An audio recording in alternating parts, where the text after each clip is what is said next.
All right, ladies and gentlemen, it is Saturday, April 8th, and we're in the middle of the Easter event.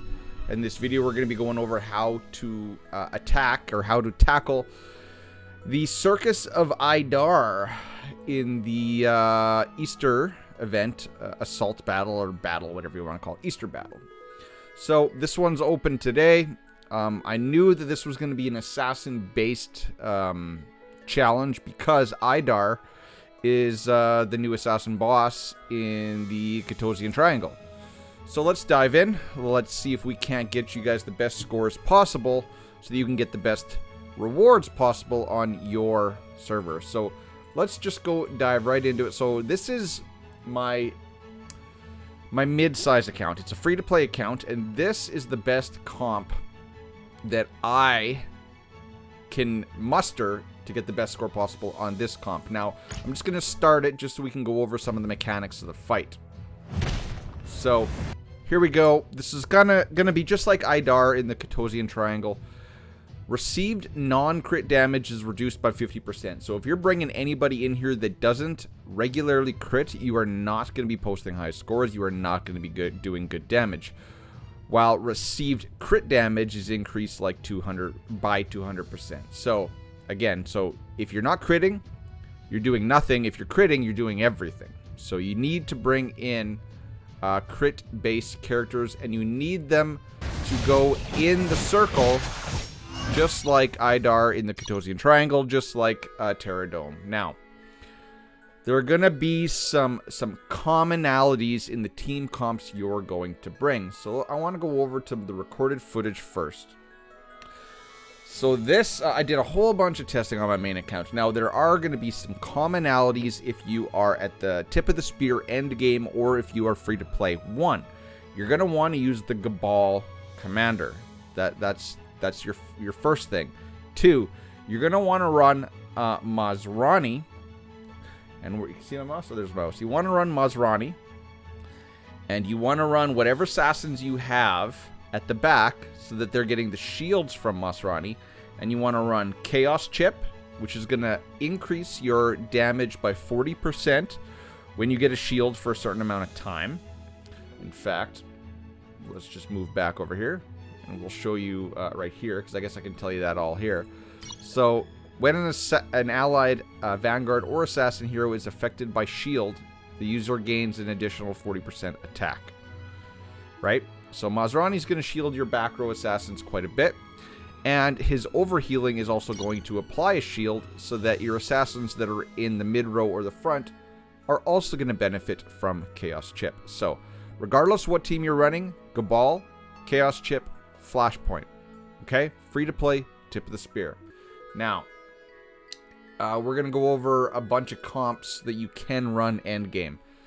So this is one that I was initially trying to get to work. I was trying to bring in more, all the assassins in order to benefit the Rickert, right? Because Rickert's going to do damage based off of the amount of soul swords on assassin characters. Now, Rickert is going to be the engine of this team, and the amount of damage, or the ceiling for damage that you can do is going to be dependent on your Rickert. If he is X30, if he is Immortal 1, 2, 3, 4, or 5. Okay, so how well you do is going to be dependent on how good your Rickert is. So this is one comp that I tried. I'm going to show you my Cabal really quick here. I think I do. Yeah, there we go. So my Cabal, as you see, 2 ultimate on Bailey, and 1 ultimate on Rickert. Ideally, you want 2 ultimate, 2 ultimate. You see the back row is getting increased attack, and the back row is getting increased crit damage. This is RNG. Your Cabal is going to be dependent on your the RNG of your rolls, but ideally, you want to go for something like this. And you see Assassins get defense. That doesn't matter. I wish that was Assassins gets attack. But I just wanted to show you what I am running here. Now, what Cabal does is he gives, he procs increased damage on the enemy side of the field, increase for Assassins. That's about the gist of it. That's the TLDR. So if you don't, that comp will work that we showed you. This comp also works really well. Ideally, if you're a mid to end game player, you want Rakana over Randall, just because Rakana is he's gonna attack more, which, remember, when he has soul swords, his basic attacks are going to cause the soul swords to also attack based off of Rickart's attack, right? So Rakana is always going to be a better bet than Randall. If you don't have Bailey, though, if you don't have Rickard, though, you can run Randall. If you have a low-level Rickard or a low-level Bailey, you can use them, and they will also work well on here. Don't be hindered if you have a really crappy Bailey or Rickard. You can just throw gear on them, try to get them as best you can, pop them in here. You'll be surprised with the amount of damage numbers you can do. Now, this is another comp that I've seen people run. Now, if you have a Immortal 5 Nord, this might be the best damage comp for you. Now, Nord, you want to put him in the top left corner, because then it's only going to take him one displacement jump to jump into the circle and start critting Idar. Now, ideally, you want a really, really, really high crit chance build on your Nord. I've tried this. My Nord was pushing about 90% crit rate, which was probably going to be close to the highest damage I could get out of him. I've seen some comps build him all Sun Signet. Obviously, you want to do as high as crit rate as possible. Then you want as high of crit damage and attack as possible. So this is one comp you can run. And I'm going to show you another one. Come on. Get rid. Here we go. Come on. Come on. All right. So, I've seen some people post monster numbers with this comp running res in here. Now, ideally, you want to play this on with res on manual, and you want to be pumping Rickard to go ultimate over and over and over and over and over again. So, if you do not have a high level Nord, you can run res and get, you know, decent numbers. I have seen comparable numbers running the Nord comp or running the res comp. So that is also one comp that you can run. Let's make sure. And I'm going to show you one more, and this is the comp that is best for me.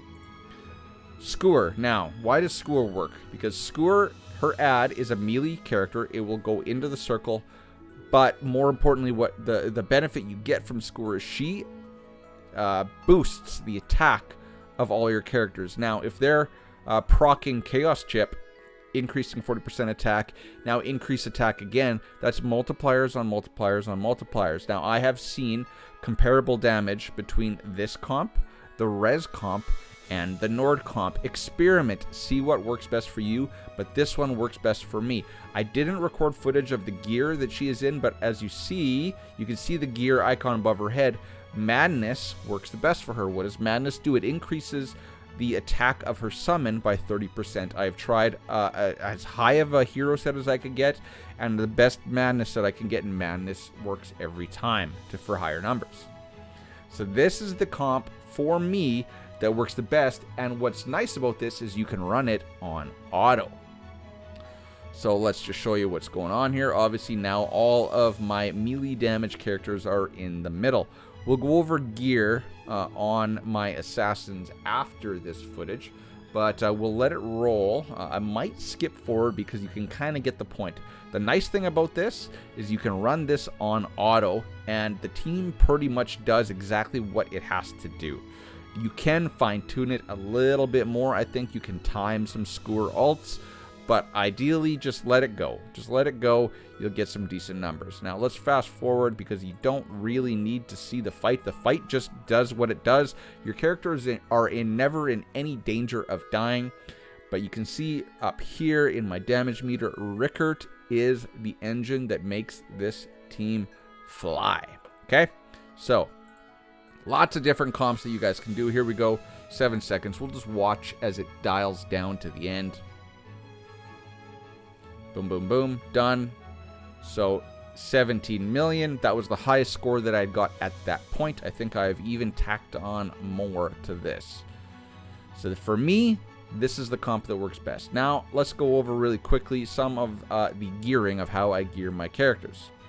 So assassins. All right. So Rickard. So what did I have Rickard in? I had Rickard in full overload, baby. Full damage. I wanted him pumping out as much crit damage as possible. As you see, he's got 11% crit rate. He's going to get the rest up to 100 from Bailey and from Rakana, right? So you want, as I also tried a Marauder set. I do have a Marauder build for him. This set, for me, pumped out more numbers overall than a Marauder set. Now, Marauder does, the Marauder would bump up my crit damage higher, about 185 when he displaced, but the consistent 176 crit damage actually from gear did better numbers for my Rickert. So that is how I got my Rickert built, full overload, relying on your other assassins for your crit rate. Let's show Bailey. Okay, Bailey. So now, unfortunately for me, I only tried Bailey in a Marauder set. I think my gut tells me if I built him, just like Rickert, for more sustained crit damage, I can probably pump out better numbers. I'm gonna have to tweak it to see if I can get a better score on my main account. But this testing, for these testing and for the numbers that you saw, I did have him in a Marauder set. 81% crit rate, so he was passing 40% of that over to Rickert, which gave Rickert, he had 11, so 50, and now he's getting another 42 from Rakana, so he's going to be at about 92-ish crit rate. I can't remember if he gets stuff from his gear to bump him up more, but he was almost at 100% crit rate. Now, Rakana, I did try Rakana in a Gluttony set, and the reason why I tried a Gluttony set is because more basics means more procs from Soul Sword, but I didn't get as high numbers. I seemed to get better numbers with this set, with higher crit damage in general. The extra damage from Soul Swords didn't seem to make up for what I was losing with less crit damage on this set. So that is how I built my assassins. Mazrani doesn't matter. He's just there to proc the shields, right? And I think that is it. Yep, that is all you need to see concerning gearing and team comps. All right, so ladies and gentlemen, that's going to pretty much wrap it up right there. We're going to keep this one nice and short. This event is nice and fun. All you got to do is build the characters, and then unless you're running res, you can pretty much run it on auto and keep running it over and over again until you get the ideal or the highest damage possible. Okay? Any comments, any questions, any concerns, put them down in the comment section, and I will get back to you. Till then, guys, cheers, peace, have a good weekend, everybody.